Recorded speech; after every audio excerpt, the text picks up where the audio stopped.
Cuando nosotros hablamos de la tentación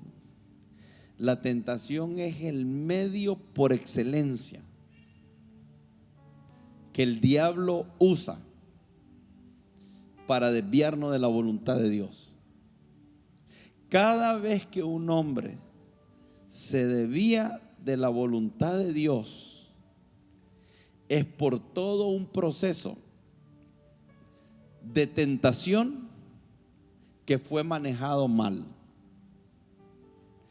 Nosotros pensamos en tentación y digo, cuando un hombre cae en un proceso en el cual se desvía, pareciera que lo único que se nos viene a la mente es un adulterio. Pero la tentación no tiene como objetivo primordial que alguien sea adúltero. O sea, la tentación tiene como objetivo primordial sacarte de la voluntad de Dios. Entonces, no solo el adulterio te saca de la voluntad de Dios.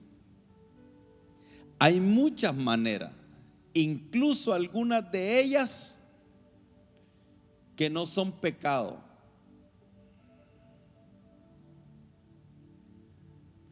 Algunas de ellas que no son un pecado, como robar, como matar, no son como las obras de las carnes, sino que algunas de las tentaciones pudieran ser algo bueno, pero que no necesariamente es lo que Dios está queriendo que tú hagas. Yo pudiera estar predicando esta mañana aquí y usted decir, qué bueno lo que está haciendo el pastor, pero tal vez el Señor me quisiera que estuviese en otro lugar.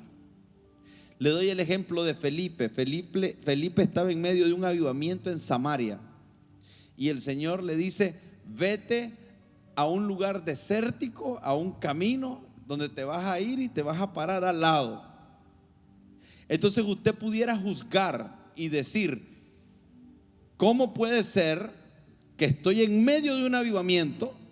La gente se está convirtiendo, hay señales, hay milagros, hay prodigio, y voy a dejar esto que es bueno. ¿Bueno a los ojos de quién?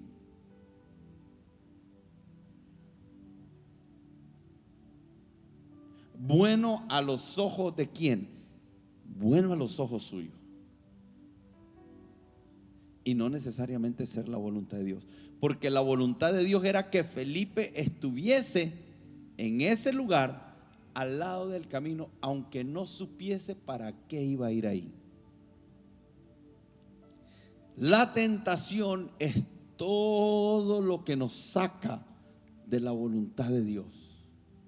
Hay muchas personas que pueden estar haciendo muchas cosas buenas que no necesariamente son la voluntad de Dios para su vida.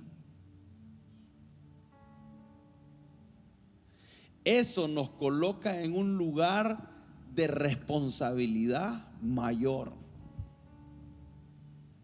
Esto es tener un entendimiento espiritual y una visión espiritual madura y más elevada de lo que comúnmente la gente hace. Entonces nosotros tomamos decisiones a veces en lo que nosotros creemos que es bueno. Y caemos en la tentación. Y literalmente el diablo puede llevarte a hacer algo bueno para que tú no hagas lo que es la voluntad de Dios. Y él va a usar las tentaciones para hacer eso. Entonces yo quisiera que usted amplíe su visión de las tentaciones. Por favor, no lo deje solo en creer que es todo aquello que es pecaminoso, como las obras de la carne. Pero la definición de pecado es errar al blanco. Entonces aquello que es bueno, pero te está llevando a que tú no des en el blanco.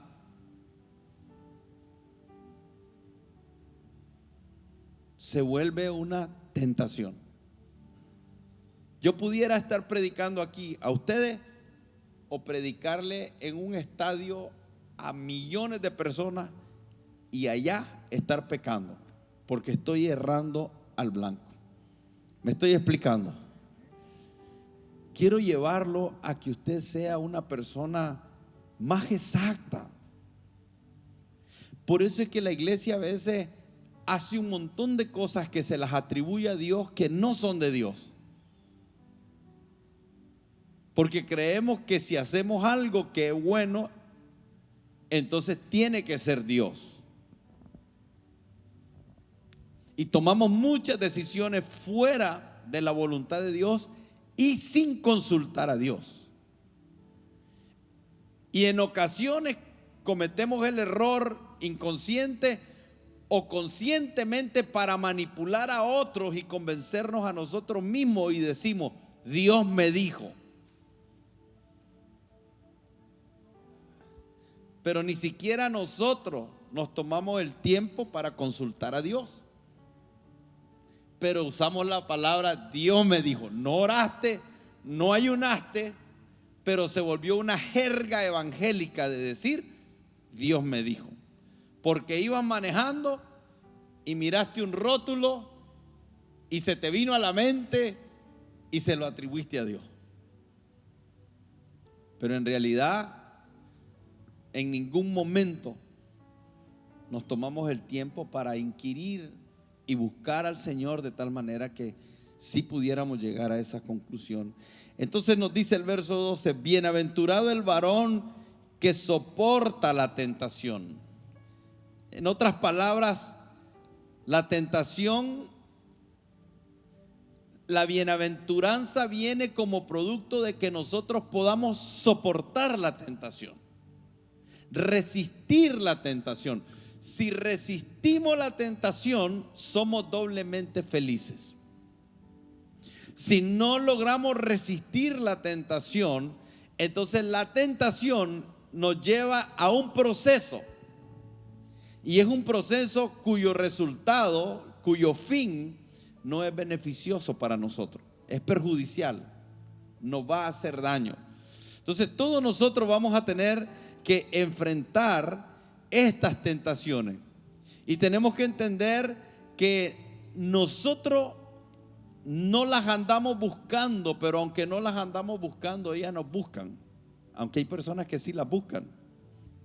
Y aunque usted no lo crea, hay personas que buscan las tentaciones, que saben que hay lugares en los que no deben de estar, que hay personas con las que no se deberían de relacionar, que hay conversaciones que no deberían participar. Pero con todo eso se colocan ellos voluntariamente, ellos se posicionan en un lugar donde tengan que lidiar con las tentaciones. El entendido ve el mal, el sabio ve el mal y se aparta. Esa opción usted y yo la tenemos. Es la mejor opción. Es la opción que cuando veo algo que no es productivo, las malas conversaciones, dicen: no erréis, no se equivoquen. Las malas conversaciones corrompen las buenas costumbres. En otras palabras, no sean ingenuos. Cuando ustedes se colocan en un ambiente de corrupción, terminarán corrompiéndose. La mejor manera de vencer las tentaciones es quedándose fuera. Entonces las tentaciones es el medio por el cual los demonios influencian nuestra alma. La tentación es la oportunidad que se nos presenta para hacer algo fuera de la voluntad de Dios. Y la tentación es un atractivo real. Hay un deseo real. Entonces la tentación significa algo diferente para cada persona. Hay cosas que tal vez para usted no tendrían ningún efecto, pero que para mí sí. Alguien aquí pudiera decirme: pastor, yo con el alcohol no tengo problemas. Pero hay otras personas que tienen una inclinación al alcoholismo y el alcohol se vuelve una tentación no solamente real, sino una tentación en la cual es muy peligrosa para él. Las tentaciones, una de las cosas por las cuales son muy peligrosas es porque son sutiles. No te presentan todo el panorama. Si te mostrara toda la película, muchos de nosotros ni siquiera lo pensaríamos. Pero lo que hace el enemigo es cegar nuestro entendimiento de tal manera que miremos la recompensa temporal, pasajera, inmediata, pero que no identifiquemos los resultados catastróficos, dolorosos, a mediano y a largo plazo. Entonces hay una aparente recompensa inmediata. Sí, te hace creer que vas a tener un deleite, que vas a tener un disfrute, pero no te muestra todo el panorama. No te muestra todo el panorama de lo que va a producir después. Entonces esa tentación tiene dos orígenes. La tentación tiene dos orígenes: un origen externo y un origen interno. Hay algunas cosas que ocurren fuera, pero hay otras cosas que ocurren dentro. Satanás es el origen externo de la tentación. Y esto es importante que nosotros lo identifiquemos, porque hay algunas personas que solo ven la tentación como algo externo. Y si lo ven como algo externo, jamás asumimos responsabilidades, sino que estamos creyendo que es cosas que están fuera de nuestro control porque son externas. Pero hay una parte externa, y esa parte externa es primeramente Satanás, lo estaba diciendo en inglés, Satanás. Juan capítulo 8 verso 44 dice: vosotros sois de vuestro padre el diablo, y los deseos de vuestro padre queréis hacer. Preste atención a esto, porque voy a hablar en un momento de los deseos. Pero dice: vosotros sois de vuestro padre el diablo. Jesús le está llamando a los fariseos. Y la razón por que vosotros sois de vuestro padre el diablo es porque los deseos de vuestro padre queréis hacer. Ahora, fíjese bien. Si el padre de ellos era Satanás, porque ellos querían hacer los deseos de Satanás, los deseos de quién debe de querer hacer un hijo de Dios. Los deseos de nuestro Padre Celestial. Amén. Entonces él ha sido homicida desde el principio y no ha permanecido en la verdad, porque no hay verdad en él. Cuando habla mentira, de lo suyo habla, porque es mentiroso y es padre de mentiras. Pero aquel que hace los deseos de Satanás es un hijo de Satanás. Mateo 4 verso 3 dice: y vino a él el tentador. Se está refiriendo en el momento que Jesús está en el desierto y va a atravesar la tentación en el desierto. Se le llama a Satanás el tentador. Primera de Tesalonicenses capítulo 3 verso 5 dice: por lo cual también yo, no pudiendo soportar más, envié para informarme de vuestra fe, no sea que os hubiese tentado, ¿quién? El tentador, y que nuestro trabajo resultase en vano. Lo que está diciendo aquí Pablo es: si el tentador te tienta, todo el trabajo puede llegar a ser en vano. Entonces nos está hablando de que Satanás, al ser el tentador, es responsable de iniciar en muchos el que terminemos descarriándonos. Pero Satanás creó un sistema. Él es el tentador, pero creó un sistema que se convierte también en una fuente externa. Primera de Juan capítulo 2 verso 15 dice: no améis al mundo ni las cosas que están en el mundo. Mundo es cosmos, pero mundo también representa sistema. Entonces lo que está diciendo es: no améis el sistema ni las cosas de ese sistema. Si alguno ama ese sistema, el amor del Padre no está en él, porque todo lo que hay en ese sistema, estoy cambiando la palabra mundo por la palabra sistema, porque todo lo que hay en ese sistema, ahora mire lo que dice: los deseos de la carne. Preste atención, porque en varias ocasiones ya venimos mencionando los deseos. Entonces ahora lo lleva más específico. Los hijos del diablo hacen los deseos del diablo, los deseos de su padre. Pero ahora habla de un sistema, y en ese sistema dice: los deseos de la carne, los deseos de los ojos y la vanagloria de la vida. O sea, el sistema del mundo se mueve a través de los deseos de la carne. O sea, el diablo diseñó un formato de este mundo, una forma de este mundo a través de los deseos de nuestra carne. O sea, él hizo toda una estrategia para llevarnos a pecar a través de los deseos que tenemos en nuestra carne. Habla de los deseos de los ojos y habla de la vanagloria de la vida, que también son deseos. Dice: todo eso no proviene del Padre. Los deseos de la carne, los deseos de los ojos y la vanagloria de la vida no proviene del Padre, sino del sistema que el diablo creó.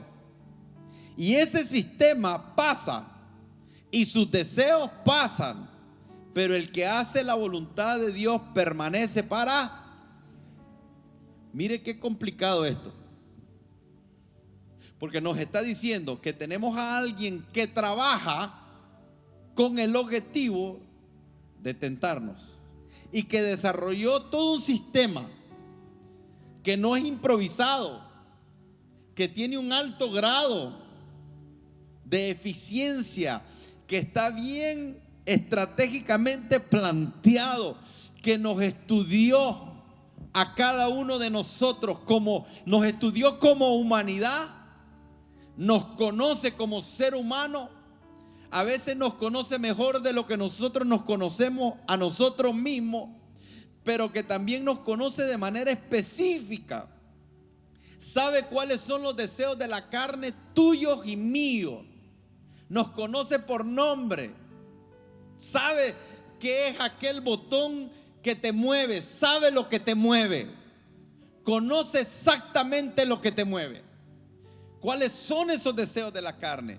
Él sabe qué es lo que atrae tus ojos, qué es lo que atrae tu mirada. Tú puedes ir caminando por la calle muy tranquilo, pero el diablo te observa y sabe el momento en que tú puedes ir en medio de una multitud y en medio de muchas cosas ocurriendo, pero hay un momento en el cual él sabe que tú eres atraído por tus ojos, y él dice: eso es específicamente lo que lo mueve. Entonces estudió a la humanidad, pero te estudió a ti. Dice: la vanagloria de la vida. A eso se refiere a todos aquellos ofrecimientos que da la vida, que te mueven a ti específicamente. Porque lo que te mueve a ti en la vida no necesariamente es lo que me mueve a mí. Pero hay una vanagloria, hay una gloria, hay un deseo de gloria. Todos hemos soñado con ser Superman, con ser un jugador de fútbol, con ser un escritor, con ser un científico, con ser alguien de renombre, con ser un empresario, con ser alguien que sea conocido por algo. Todos cargamos esa grandeza dentro.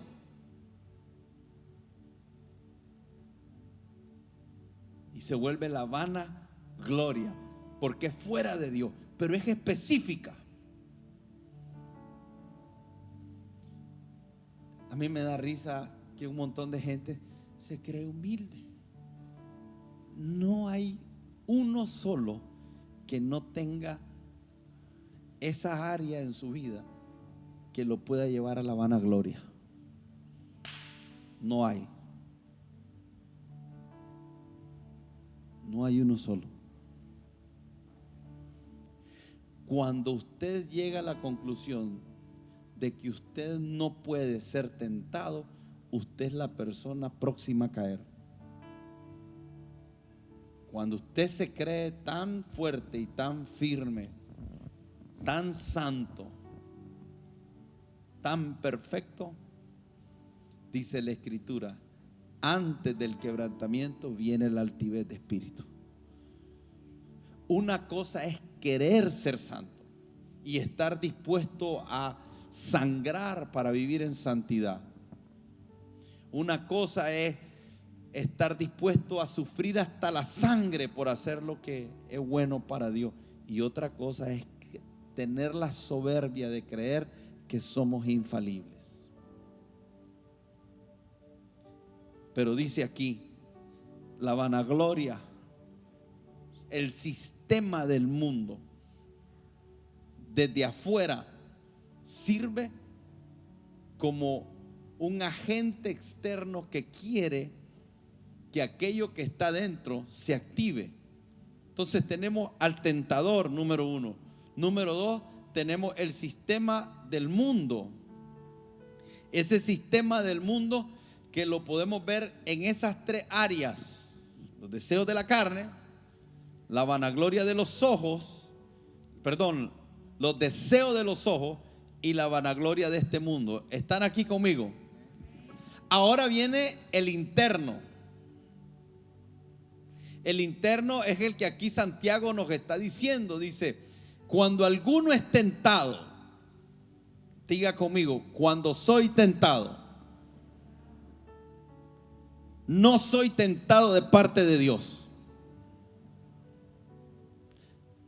Esto parece tonto, pero escríbalo. ¿Sabe por qué? Porque yo he escuchado a gente decir, es que esa seguro no era la esposa que Dios quería para mí. Dios no te va a tentar al divorcio, jamás.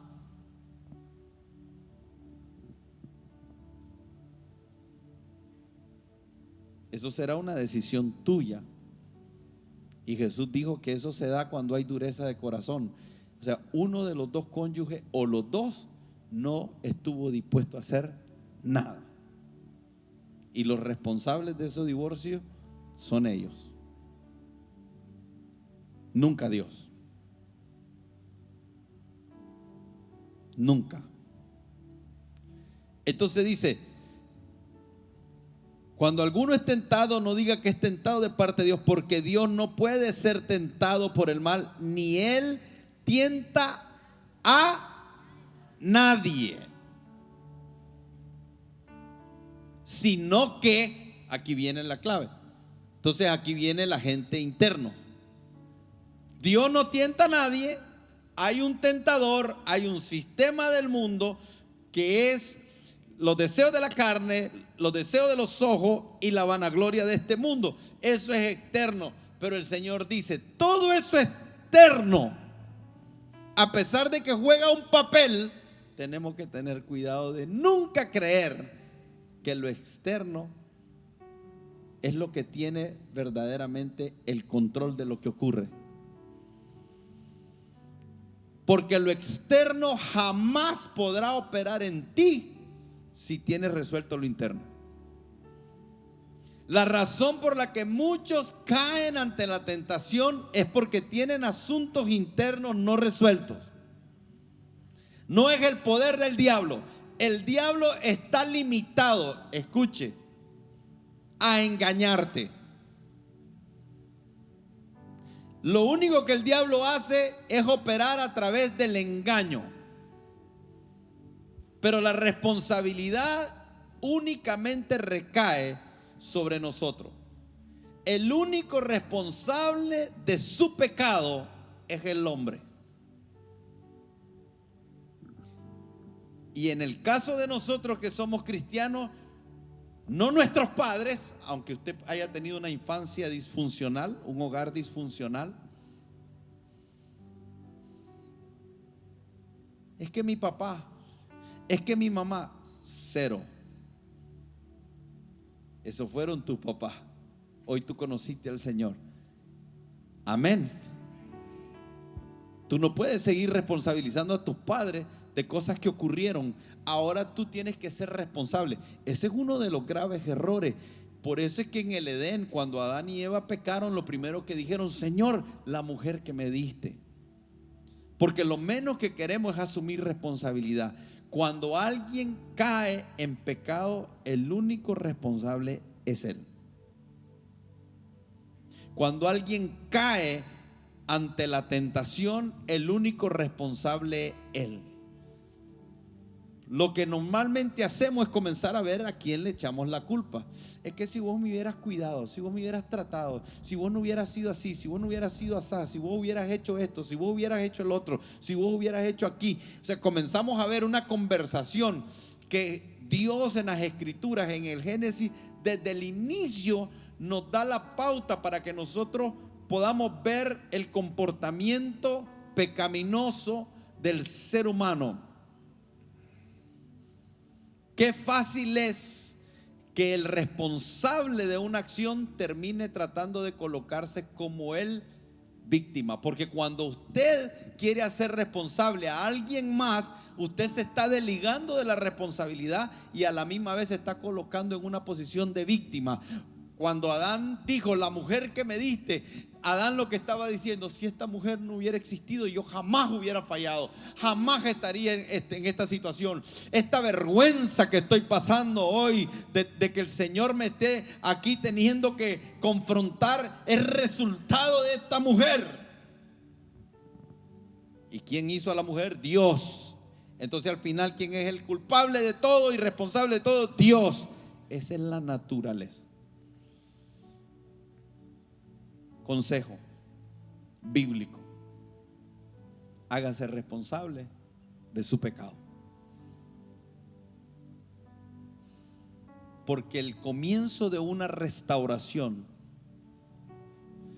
no hay una restauración sin una responsabilidad asumida, clara, de nuestro error y de nuestra falla.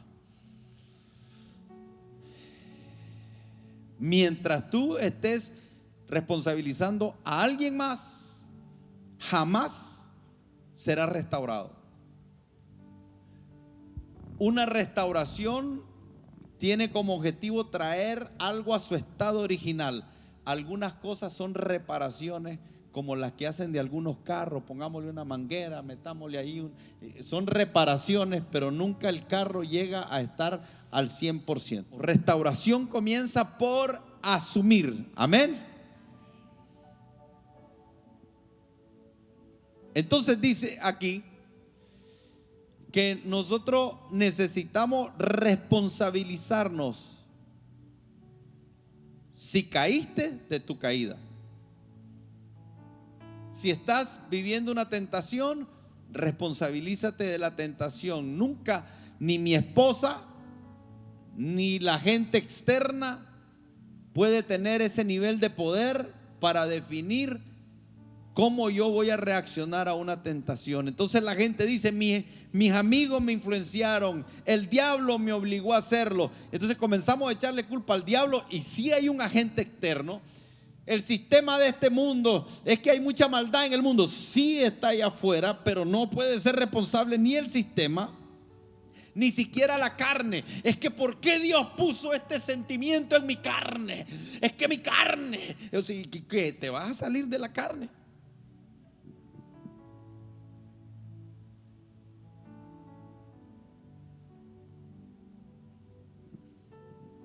Entonces dice que cada uno es tentado. Diga conmigo: cada uno. Vos sos tentado desde tu propia concupiscencia. Usted es tentada desde su propia concupiscencia. Diga conmigo: yo tengo mi propia concupiscencia. No, pastor, reprendo eso. A veces la gente reprende cosas que no saben. La Biblia dice: que cada uno es dotado desde su usted es dueño de algo y es dueño hasta que usted se muera. No me puedo deshacer de eso. No.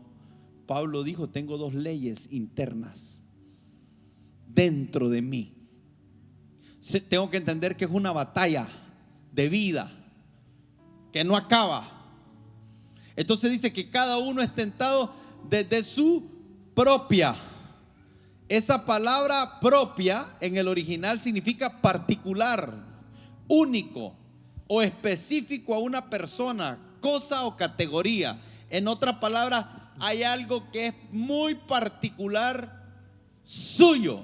Así con todo y esa cara de angelita que tiene.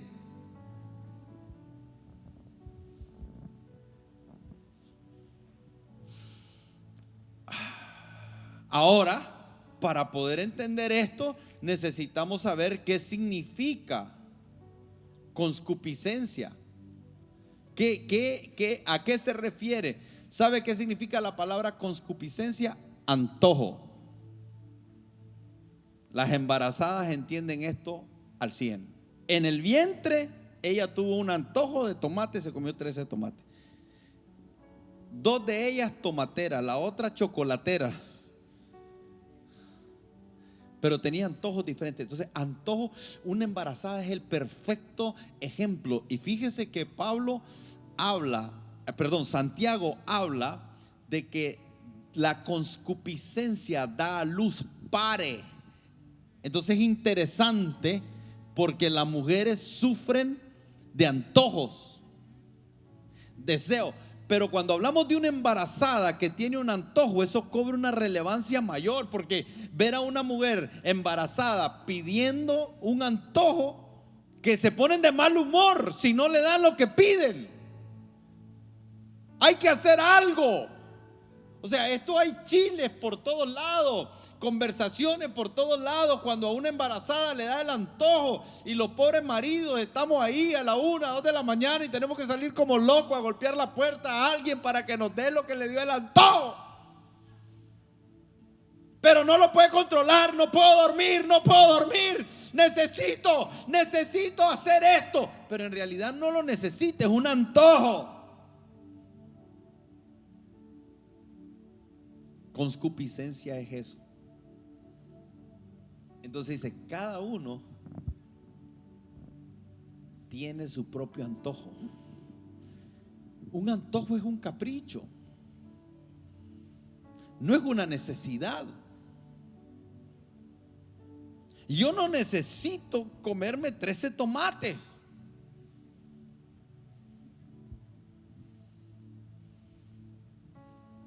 Ay, se me antoja una cajeta de leche. Ay, se me antoja un cafecito. Ay, se me antoja. Y la gente usa esa expresión muy comúnmente. Amén. ¿A usted le pasa? Usted es un antojado. Cuando hablamos de la tentación, si es una de las herramientas por excelencia del diablo para hacernos caer, ¿será que es importante que nosotros sepamos cómo opera? ¿Será que es vital? Sí, es de vida o muerte. Entonces hablamos de antojo, un deseo intenso por alguna cosa en particular. Alguna cosa, recuerda, cada quien tiene su propia cosa, pero es un deseo interno. Y lo define también como una codicia ilegítima y desordenada. Porque nosotros pudiéramos hablar de un antojo que es neutro, no es malo ni es bueno. ¿Sabe lo que hace un comercial? ¿Sabe lo que es mercadeo? Es eso: activarte un deseo que tú lo llegas a entender como una necesidad. Todos los comerciales que vemos en la televisión tienen como objetivo una cosa: activarte un deseo y hacerte creer que es una necesidad. Eso es el diablo. Es exactamente lo que hace el diablo. Se mercadea bien el pecado y lo hace desde afuera para activarlo interno. Y decime si cuando en la televisión te están vendiendo un producto que tú no necesitas, que te va a llevar al endeudamiento, que te va a llevar a que pierdas la casa, que te va a llevar a que no pagues la escuela de tus hijos, dime si eso no es una tentación para que tú peques en la administración de tus recursos.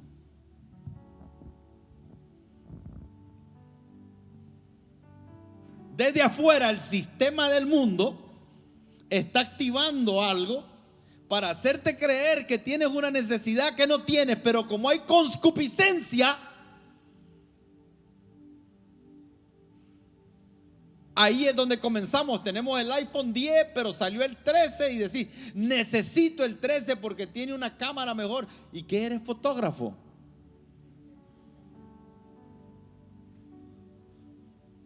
¿Están aquí? Entonces son pensamientos, la concupiscencia son pensamientos, son deseos que brotan del alma humana para disfrutar o adquirir algo que satisfaga la carne. Está ahí, son deseos que te llevan a acciones. Es todo apetito que se vuelve instintivo e irracional. No sabe nada mal, sino que simplemente se anhela. Y las personas terminan no controlándose a sí mismos. Y eso se convierte en aquello que nos controla. Este es el primer motivo de la tentación. La concupiscencia es esa parte interna que opera en ti. Es ahí donde la tentación cobra poder en cada uno de nosotros. Si esa concupiscencia no está en un nivel alto, la tentación tampoco estará en un nivel alto. La tentación sobre ti es tan fuerte como tu nivel de concupiscencia, como tu nivel de deseo. Si tu nivel de deseo es alto, entonces la tentación cobra poder. Por eso es que hay personas que no se sienten tentados, porque su nivel de deseo es bajo. Por lo general, un mal administrador de sus bienes, una persona endeudada y no sale de las deudas, muchas veces, no todas, es porque tiene un nivel de deseo de adquirir cosas donde constantemente se esté endeudando. Y su deseo es tan fuerte porque aquí viene esta parte cuando hablamos de los deseos del corazón. Dice que todos tenemos ese deseo latente en el corazón.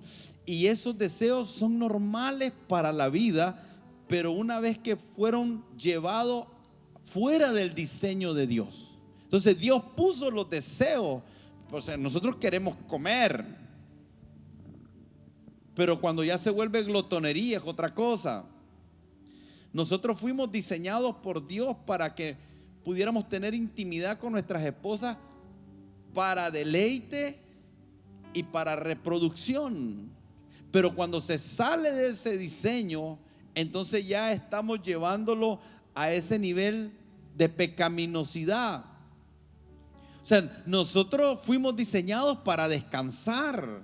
Hay que dormir, pero algunos viven durmiendo. Entonces el asunto es que aquello que debe de ser natural, el diablo lo pervierte y lo vuelve pecaminoso. Y aquellas personas que viven para satisfacer su propio deseo son aquellas personas que más terminan pecando. ¿Y cuál es el centro del deseo? El centro del deseo es el corazón. En el corazón están los deseos. Lo que el corazón desea, tu mente se va a organizar para obtenerlo. Pastor, necesito un carro más grande porque este está chiquito. y yo no me siento cómodo en un carro grande, en un carro chiquito. Y comenzó a decirme todos los beneficios del carro. Está barato, después lo puedo vender. Y está bien. Al año me dijo: quiero cambiar este carro grande por un carro más chiquito, porque es que el carro chiquito, el carro grande mucho gasta gasolina y necesito economizar gasolina, necesito moverme. Y comenzó a justificarme un montón de cosas. Pero esa vez yo lo que entendí es esto. Le dije: a ver, esta fue mi pregunta. Yo te puedo dar 1000 razones para no cambiar el carro, pero mi pregunta es esta: ¿es un deseo o es una necesidad? Porque con el deseo yo no puedo discutir.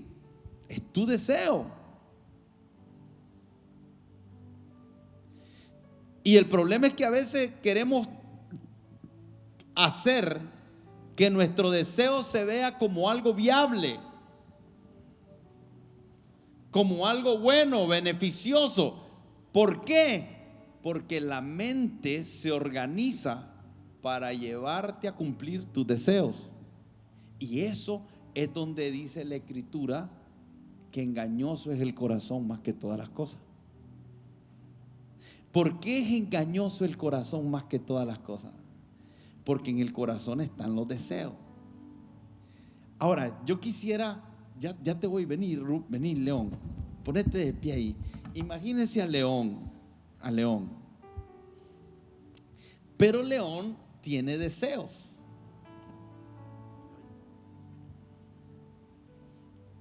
Y León tiene pensamiento. El problema es que León no lo sabe. Es ignorante de esto. Entonces, como él es ignorante, él va por la vida y llama necesidades a cosas que son deseos. La necesidad es algo por medio de lo cual usted no puede vivir. Usted necesita alimento. Jesús lo dijo en el Sermón del Monte. Dijo: no os afanéis por vuestra comida, por vuestra bebida, ni por vuestro vestido. Jesús está diciendo: por esas necesidades, porque vuestro Padre sabe de qué tenéis. ¿De qué tenéis? No os afanéis por vuestra comida, ni por vuestro vestido, ni por qué, nada de eso, ni por vuestra bebida, ni por vuestra comida, ni por la... No se afanen, porque vuestro Padre sabe de qué tenéis necesidad. El Padre sabe de qué tenés necesidad, vos no. Las necesidades no tenés que tenerlas dentro. Las necesidades son parte de un diseño. Lo que vos tenés dentro son deseos. Y son propios. Entonces, si yo colocara a otra persona aquí, tiene deseo propio. Pero además de los deseos, tenés un corazón, una mente. Los deseos son el corazón, pero esta es la mente. Sin que vos te des cuenta, esos dos brothers se ponen de acuerdo y hablan entre ellos a espaldas tuyas. En el subconsciente, están aquí. En el subconsciente ellos hablan. Y le dice el deseo: complazcamos a este maje, hombre, si es buena gente. Démosle lo que quiere, dice. Y aquí está León sufriendo, sudando. Yo deseo una casa. Pregunto, ¿la casa es una necesidad o es un deseo? Ser dueño de una casa es una necesidad, es un deseo.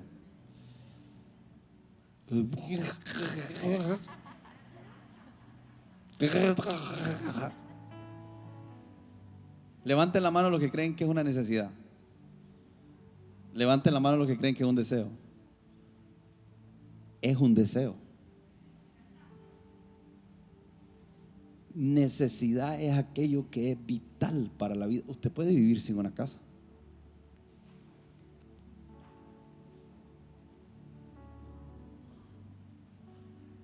sin que sea suya. Y yo lo dije. Sí lo dije. Lo que pasa es que ustedes oyen lo que quieren, conforme a sus deseos engañosos de la carne. Jesús dijo: el Hijo del Hombre no tiene dónde recostar su cabeza.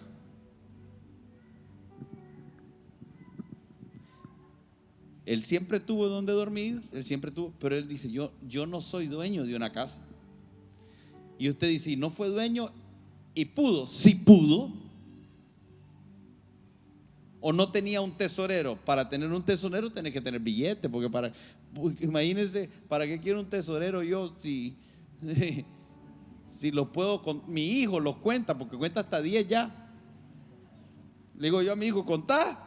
Y mi hijo dijo: 1, 2, 3, 4, 5, 10. Ya después, ¿para qué? Ya es suficiente. Pero Jesús tenía un tesorero. Pero Jesús vivió una vida donde Él tenía todo lo que necesitaba. Y cada día tiene su propia necesidad. ¿Estamos? Pero déjeme ir planteando lo que quiero dejarle hoy aquí. Ellos se organizan por causa del distanciamiento social, pero se vuelven a ver y hablan. Este es el llorón, porque los deseos son: ay, yo quiero. O sea, la gente tiene la mirada puesta en los deseos. Y por eso es que le digo: ¿son malos? No. Si te puedes comprar una casa, ¿qué hay que hacer? ¿Comprarlo? Si quieres comprar un carro, ¿qué hay que hacer? Y lo tenés, comprarlo. El problema es que este deseo que está ahí, la mente se organiza y se pone de acuerdo. Te lo doy, le dice, te lo concedo. Entonces ahora él comienza a hacer planes aquí. Vamos a pedir una coima aquí.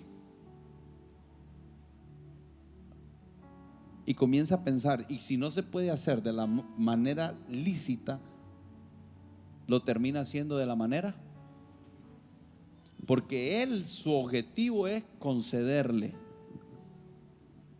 los deseos. ¿Sabes cuál es el problema? Que vos no sabes que eso está pasando. Y entonces la gente dice: quiero ser pastor. ¿Por un deseo o por una necesidad impuesta de parte de Dios? La gente quiere ser pastor. Abro mi iglesia. ¿Por qué? ¿Por una necesidad impuesta de parte de Dios o por un deseo? Quiero ser famoso. ¿Por qué? Porque Dios va a usar tu fama como cuando Jesús lo usó para predicar el evangelio, o porque es vanagloria. Y ahí comenzamos a tener que identificar lo que son los deseos de la carne, lo que son los deseos de los ojos y la vanagloria del mundo. Y cuando nosotros comenzamos a ver los deseos de la carne, los deseos de los ojos y la vanagloria del mundo, entonces podemos identificar cuál es la fuente de aquello que estamos deseando. La Biblia dice que el Señor nos va a conceder los anhelos del corazón. Pero los anhelos no es esto, porque los anhelos fue Dios el que los puso. Él va a conceder las peticiones de los anhelos que Él puso. Entonces, anhelos y deseos son dos cosas diferentes. Pero vos te organizaste para eso. Entonces, la gente dice: a como es el hombre en su pensamiento, así es. Cuando nosotros miramos a alguien carnal, es porque sus pensamientos se organizaron de una forma carnal para los deseos que se hicieran una realidad. Entonces, carnal. Cuando miramos a alguien jactancioso, cuando miramos a alguien que todo lo quiere, hay gente que todo lo quiere. Mira a alguien con unos zapatos y dice: yo quiero uno. ¿Dónde lo compraste? Ven a la mujer del hermano y la codician en su corazón. Porque la mente dice que la ventana del alma son los ojos. entonces todo entra por lo que veo. Entonces vos vivís viendo. Me gusta cómo nos organizamos para llevarlo a cabo. Y el diablo está afuera viendo ese proceso. Y en ese proceso, él dice, si es todo aquello que no es la voluntad de Dios, yo invierto.